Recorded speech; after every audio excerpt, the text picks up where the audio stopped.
देखो, bilateral monopoly एक market situation है जहां पर एक सिंगल प्रोड्यूसर है और एक सिंगल बायर है। सिंगल प्रोड्यूसर कौन होता है बेटे? सिंगल प्रोड्यूसर होता है मोनोपोलिस्ट। मोनोपोलिस्ट को बोलते हैं हम सिंगल प्रोड्यूसर। और जो सिंगल बायर होता है उसका नाम होता है मोनोपोनिस्ट। MONOPSONIST।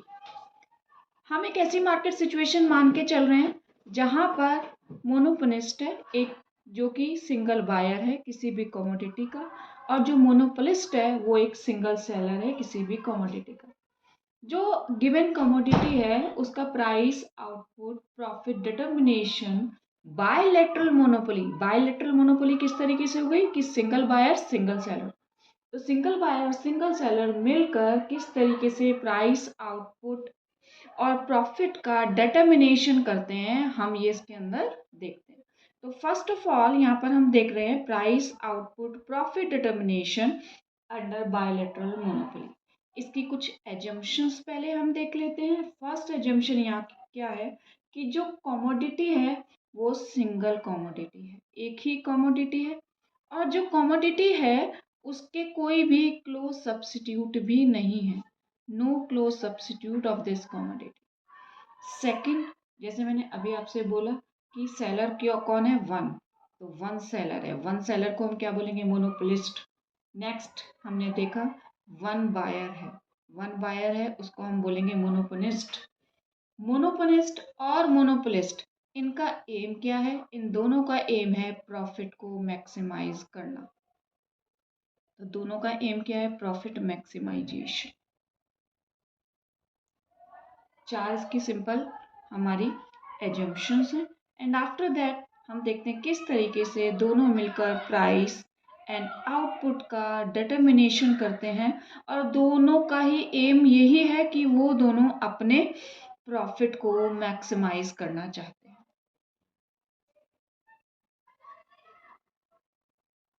देखिए किस तरीके से वो अपने प्रॉफिट को मैक्सिमाइज करते हैं। पहले एक डायग्राम बनाइए जिसके अंदर दो अपवर्ड स्लोपिंग लाइन बनाइए। ऊपर वाली लाइन को नाम दीजिए ME, नीचे वाली लाइन को नाम दीजिए MC। ये सप्लाई कर्व है। इसके अलावा दो डाउनवर्ड स्लोपिंग लाइन बनाइए। ये आपका D डिमांड कर्व, और MU मार्जिनल यूटिलिटी कर्व। इसी के कॉरस्पॉन्डिंग एक और लाइन बनाइए MR मार्जिनल रेवेन्यू कर्व। सबसे पहले दोनों की इक्विलिब्रियम की कंडीशन देखेंगे। हम एक्स एक्सिस पर लेंगे क्वांटिटी, हम वाई एक्सिस के ऊपर लेंगे प्राइस। Quantity and price. जो मैंने ME कर्व बनाया है, ये ME कर्व क्या है? ये ME कर्व है मार्जिनल एक्सपेंडिचर। Marginal expenditure. जो मैंने MC कर्व बनाया है, उसके साथ सप्लाई भी लिखा है, ये कर्व है आपका मार्जिनल कॉस्ट या सप्लाई कर्व। एक्सपेंडिचर कौन करेगा? एक्सपेंडिचर करेगा बायर। बायर एक्सपेंडिचर करेगा। बायर यहाँ पर कौन है? मोनोपोलिस्ट है। तो जिस तरीके से ये क्या बोलता है सप्लाई का कि अगर वो ज़्यादा से ज़्यादा चीज़ों को खरीदना चाहेगा, ज़्यादा कमोडिटी को परचेज करना चाहेगा, तो उसे एक्सपेंडिचर भी ज़्यादा करना पड़ेगा, और उसको एक्सपेंडिचर को उसको ME लाइन दिखाती है।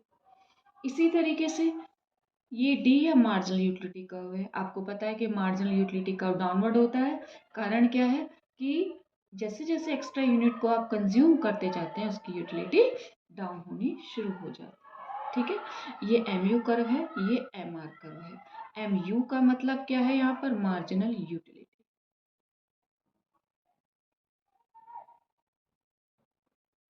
अब देखते हैं इनकी इक्विलिब्रियम की कंडीशन। दोनों की इक्विलिब्रियम पोजीशन देखते हैं।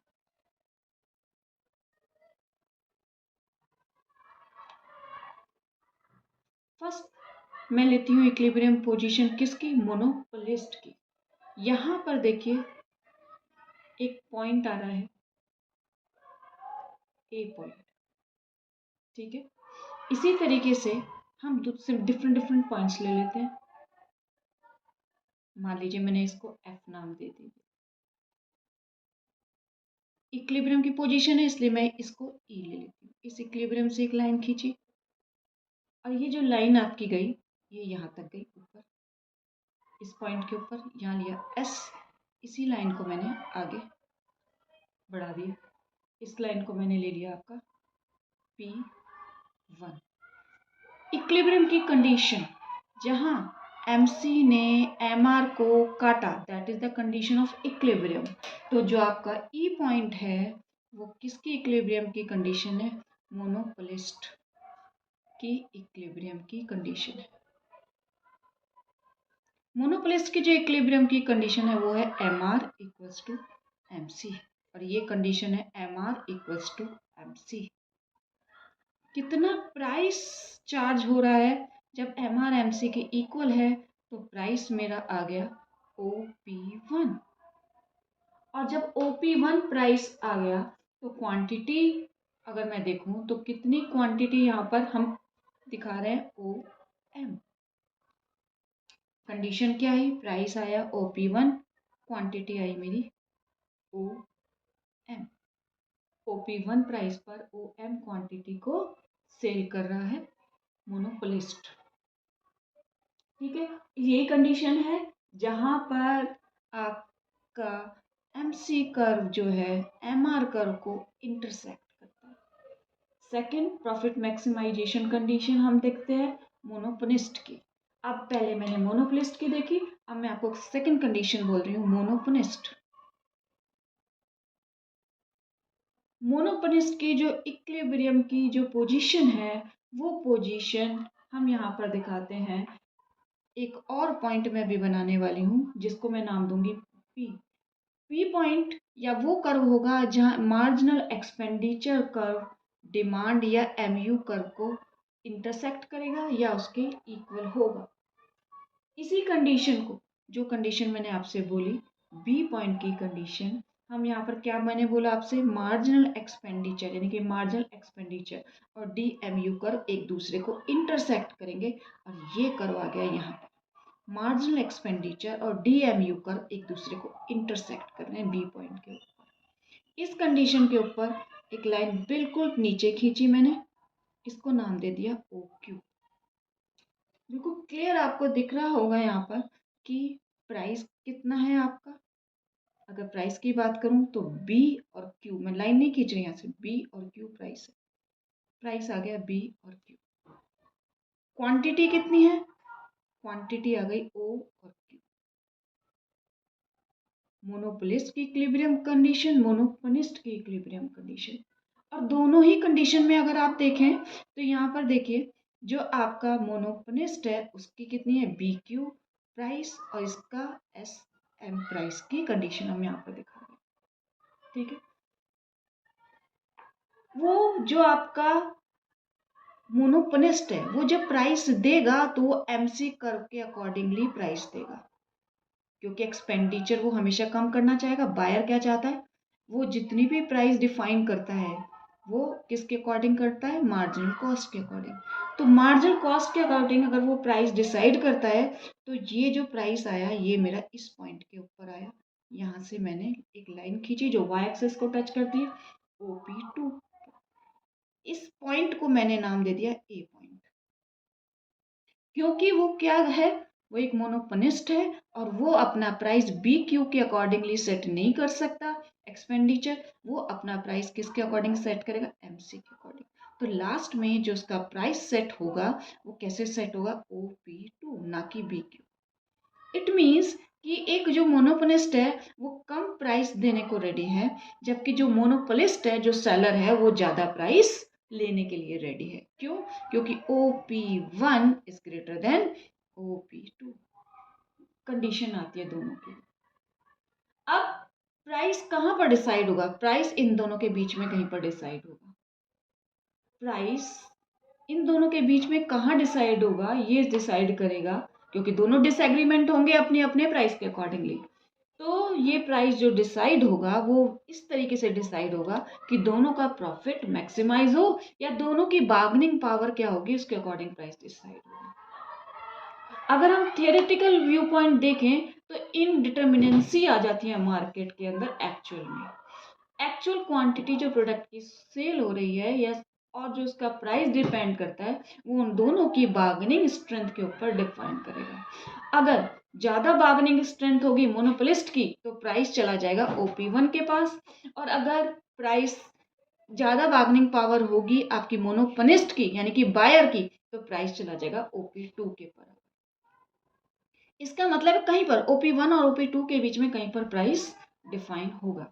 अब देखते हैं बायलैटरल मोनोपोली। अगर ये जो सिंगल मोनोपोलिस्ट है और ये सिंगल मोनोपोलिस्ट है, ये दोनों मिलकर एक सिंगल फर्म को क्रिएट कर ले, दोनों अगर एक सिंगल फर्म को क्रिएट कर लेते हैं तो हाँ उनका दोनों का जो प्राइस डिसाइड होगा वो वहां होगा जहां सप्लाई डिमांड के इक्वल होगी, क्योंकि प्राइस डिटर्मिनेशन वही होता है जब डिमांड सप्लाई के इक्वल होती है और दोनों अपने प्रॉफिट को मैक्सिमाइज कर सकते हैं। अगर डिमांड और सप्लाई एक दूसरे के इक्वल होगी तो वो पॉइंट मुझे यहाँ पर दिखाई दे रहा है, डिमांड और सप्लाई एक दूसरे के इक्वल कहाँ है, F पॉइंट के ऊपर। इस F पॉइंट के ऊपर प्राइस डिसाइड हो जाएगा और वो प्राइस जो डिसाइड होगा वह इन दोनों के बीच में होगा और वो प्राइस डिसाइड होगा OP3, profit maximisation price output determination. कहाँ पर, OT क्वांटिटी के अंदर। लार्जर आउटपुट दोनों के लिए OT, मोनोपोली आउटपुट कितना था आपका OM, मोनोपोलिस्ट कितना था OP1 प्राइस के अकॉर्डिंग। ठीक है, तो इसका मतलब है OQ और OM से ज्यादा मिलेगा, बायर को भी फायदा है, सेलर को भी फायदा है। प्राइस डाउन हो गया मोनोपोलिस्ट के लिए, प्राइस अप हो गया मोनोपोलिस्ट के लिए, और प्रॉफिट मैक्सिमाइजेशन F पॉइंट के ऊपर डिफाइन हो जाएगा। ये आपका बायलैटरल मोनोपोली के अंदर प्राइस एंड आउटपुट डिफाइन करने का। ठीक है, ये तब है जब मर्ज हो जाए मोनोपोली फर्म किसके साथ, मोनोपोली फर्म के साथ। यानी कि आपकी सप्लाई डिमांड की कंडीशन कहाँ आ रही है, जहां पर मोनोपोली की फर्म मर्ज हो रही है मोनोपोलिस्ट की फर्म के साथ।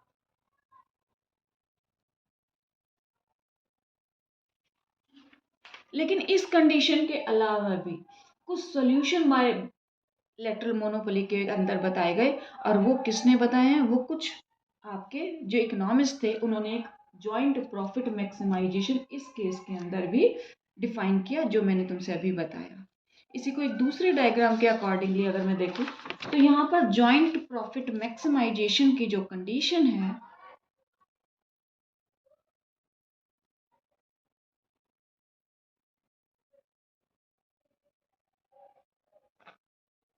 वो दोनों डिसएग्रीमेंट कर सकते हैं, जब प्राइस चार्ज कर सकते हैं। इस बेस पर अगर वो दोनों जॉइंट प्रॉफिट मैक्सिमाइजेशन की कंडीशन लेते हैं तो दोनों के पास एक दूसरे की इंफॉर्मेशन होनी चाहिए। इंफॉर्मेशन क्या चीज है, इंफॉर्मेशन क्या होनी चाहिए कि वांट कितनी है बायर की, ये सेलर को पता होना चाहिए, और इसको पता होना चाहिए आपके सेलर को कि एस्पिरेशन कितनी है। इस केस को एक अलग कर्व के थ्रू, एक अलग डायग्राम के थ्रू हम डिफाइन करते हैं। डायग्राम सेम है जैसे मैंने पहले बनाया था, बस थोड़ा सा डिफाइन अलग है। एक डायग्राम बनाया हमने, यहाँ पर लिया फिर से क्वांटिटी, यहाँ लिया प्राइस ME MC/S, दो पॉइंट फिर से बना रही हूँ, एक डिमांड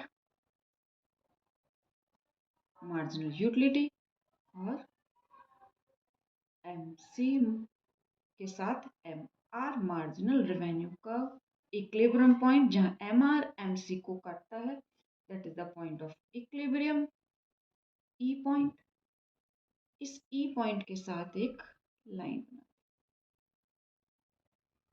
इट डजेंट मैटर कि आपकी बुक में क्या पॉइंट बना है, ई पॉइंट लिख लीजिए, आप ए पॉइंट लिख लीजिए, बी पॉइंट लिख लीजिए, इसी के अकॉर्डिंगली दूसरी लाइन बनाई। मैंने नाम दे दिया P1, P2 और OQ क्वांटिटी। Diagram done. इस फिगर के अंदर देखते हैं, यहां पर मोनोपोलिस्ट इक्विलिब्रियम पर है ई पॉइंट के ऊपर, मोनोपोलिस्ट के इक्विलिब्रियम पॉइंट है ई पॉइंट के ऊपर, जहां पर उसका MC कर्व MR कर्व को इंटरसेक्ट कर रहा है। वो कितनी क्वांटिटी सेल कर रहा है, OQ क्वांटिटी।